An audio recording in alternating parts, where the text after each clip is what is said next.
Hello, this is a tutorial on using a free tool called VoiceThread.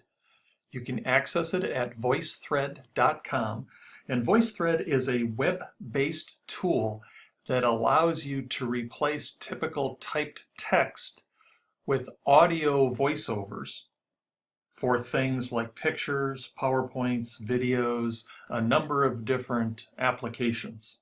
Again, it's free. It works on a PC and a Mac. There is also an app for an Android as well as an iOS device, and those participants from a playback point of view can play it back on any of those types of devices. Now it is free, but there is also a premium version that we'll talk about just in a second, and the reason why to consider that or not to consider it. So you need to register so you have a place to store any VoiceThread presentations you create. Now, there are a number of different uses that you can make for this. One of them would be as a tutorial to kind of walk through a process or steps in a process, because it gives you the visual and then the voiceover component. Using it for digital storytelling, scenario descriptions where you have an image and then you're just going to describe in more detail what's actually going on in the scene. It can be used for reflection, and it can be used to share experiences. So I'm already registered, so I'm going to go ahead and sign in on my account. All you're going to do is do a name and password and email. And so I've already been registered, so I'm just going to go in and sign in on my account. Now, if you have anything created, it's going to show up in this area. I'm not going to keep this one. This was just a practice run, if you will. So you have three tabs up here to the left. There's Home, which is where we're at now. Anytime you're in any of these other ones, you can get back to this front splash page by clicking on the Home. Browse, I'll talk about in a minute, and then Create. You also have the ability to search. This area over here is going to give you a list of any recent activity you've had and ones that you've created. Now, you can have a maximum of 5 voice threads in the free version of the account. If you end up getting to 5 and then try to create and save another one, it will prompt you and ask you whether or not you want to sign up for the premium account. Now, there's a fee associated with it. It's $99 for an annual fee. Now, the way around that is once you get to 5, you have the ability to share any of your voice threads with yourself. Essentially, it's a link that's created once you produce a voice thread. You can then email this link to yourself, and you can store this link in the cloud. You can put it on another machine and so forth. So you would have access to it. And then you can delete, like I just did here, you can delete one of the voice threads, and then that way you free up some space to do some more creation. So the browse area just allows you to see what some other people have done and shared with public. So it can give you some ideas of some things that you can do with it. Let's go right into Create. Now, although I'm going to talk about things from the perspective of the instructor, these are also tools that can be used by your students to do any of those things that we've talked about. I could see maybe a marketing or an advertising class creating, taking an image that might be used for commercial purposes and then doing a voiceover. In other words, making a 30-second spot commercial is an example of something you can do with a business application. Maybe from a sociology point of view, you can take an image of some type of social problem and then have like a guest commentary that a student could put together. So a lot of different uses here. So we're going to get out of the browse area and we're going to go to Create. Now we have the ability to add some media. We can drop some files in this area in our workspace to start to use this VoiceThread tool. And we can get things from my computer.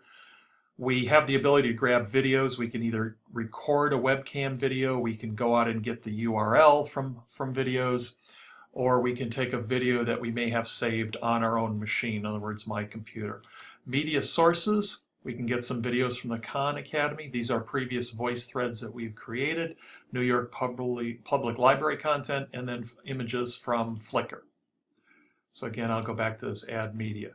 So that's the media sources we talked about. My computer. I can take a webcam photo using the webcam or a webcam video using the webcam on my device. And I can also pull in a URL. There's a number of different ways that you can do this. There's a lot more exploration, but I'm just going to, for a basic demonstration of what can happen, I'm going to go into my computer and I'm going to grab a PowerPoint presentation. Now, before I do that, let me open up PowerPoint, and let me go and open up a file here.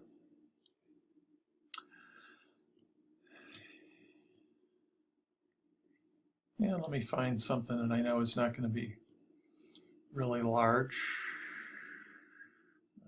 I just went past. There we go.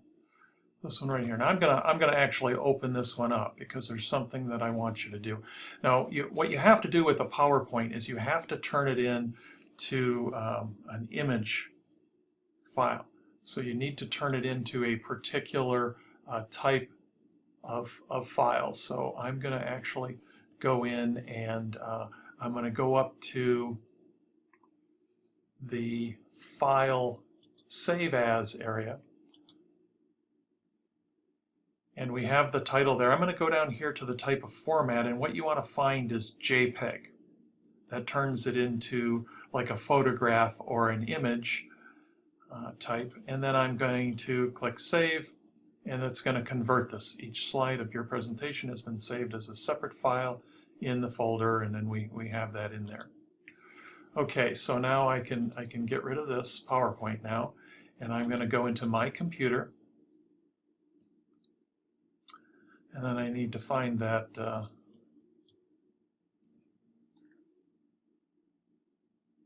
PowerPoint area that we had.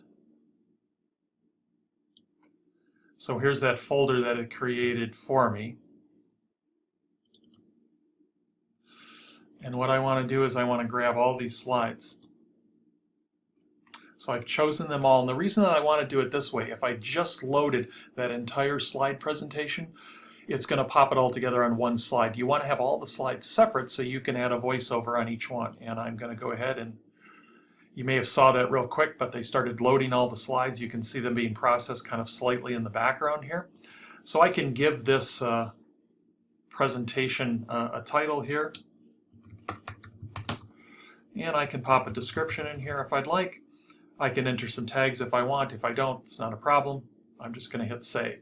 So basically we have a three-step process here. So we've added our media. We can continue to add other media. I can add other things, and I can move them in different directions. So I can add it down here, and then I can slide it up and put it in any of these positions here for any of these slides. I can move these slides around because now they're all individual slides. Notice that when I come down here to this bottom white space, I have the ability to delete. So there's a trash can icon or there's a pencil icon, and I can actually do some editing here. So this is all of the information that I have, the individual slides. So we have this slide here. I'm just going to highlight it. I'm going to go to stage 2 here, or step 2, which is the comment. Now what this does is it opens up my ability to add any comments that I would like to add using the VoiceThread tool. So if I click on this here, you can see I have choices. I can add some text. I can actually use my phone, and I can make a comment using my phone and then uploading it here. This is the microphone, which is what I'm going to do here. I can also use a webcam, so I could actually record a quick little video as the voiceover over the top of this particular slide. And then I have the ability to upload some content that I may already have created. For my purposes here, I'm going to click on this. The first time around, it's going to ask me, will I allow my camera and microphone to access this material? Going to count me down, 4, 3, 2, 1.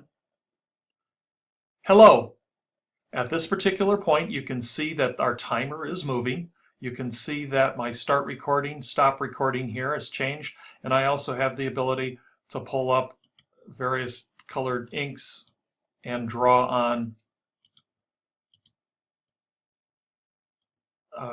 my slide. And when I'm all done, it's currently recording right now. When I'm all done, I hit stop recording, and then I could advance to the next slide to add some more material there. If I decided during my presentation that I would like to zoom in on something specifically and then maybe highlight it, I can go ahead and do that. And then once I have zoomed in, I have the minus sign here, which I can make smaller. So I'm going to go ahead and stop recording. Now, I can play back and listen to that entire thing. It looks like 44 seconds. I can decide whether or not that's what I wanted. If I don't, I can cancel. All it does is cancel the audio recording. It still keeps the slide there. But if it turns out to be exactly what I want, I can hit save. I don't have to deal with that piece, but it's going to do its thing over here. And so now I have that piece. I have the ability to add closed captioning if that's something that I need to do. And then I can also delete this particular audio comment. So I can advance to the next slide. And then I can do the same thing. I can add my comments again.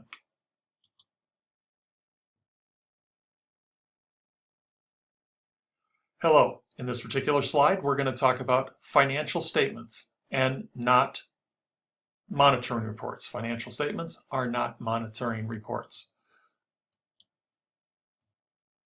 They're not monitoring reports. So then I hit stop. And then I cancel it.